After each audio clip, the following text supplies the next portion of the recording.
Mexican filmmaker Alfredo Zacharias' career seemed to cover multiple styles and genres, but in the late 1970s he produced a pair of horror Mexican-American co-productions. The first was 1978's The Bees, starring John Saxon, and the second was this film, Demonoid, shot in 1979 and released in America in 1981.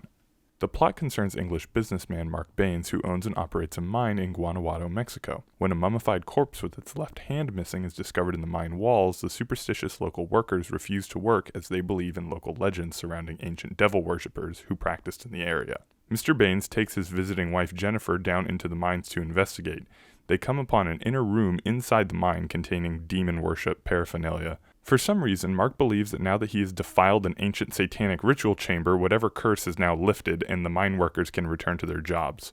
Following a series of convoluted scenes involving a high-stakes game of craps and a rickety shack fire, Mark Baines dies, leaving Jennifer to contend with the demonic possession curse awoken by her bumbling husband.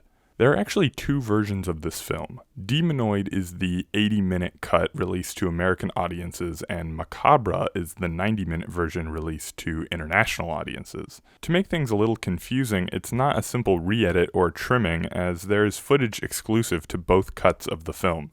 Both versions also feature different musical scores as well. I recommend the shorter version because, believe it or not, it includes more good stuff than the extended version. A prologue scene involving the original cult of Satan worshippers and just more violent versions of the kills are present in Demonoid, while Macabra has more talking, I guess.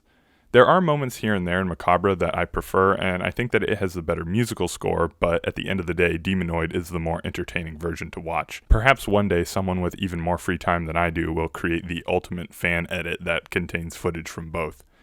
Demonoid also has a far superior poster image, which, to be completely honest, is the best thing about any version of this movie.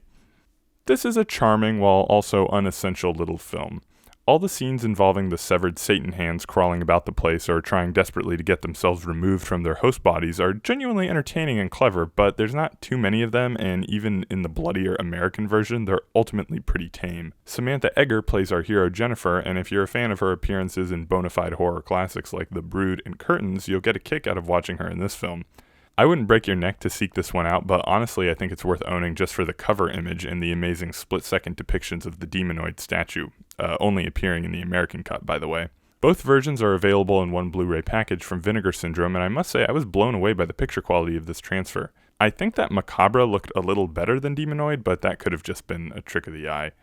This film is still available direct from Vinegar Syndrome, and a solid amount of copies show up secondhand on eBay as well. Let me know what you think of this one if you check it out, and if there's anything else you'd like to hear me review in the future. Thank you for watching, and check out my channel for some other reviews of horror and exploitation films from around the world.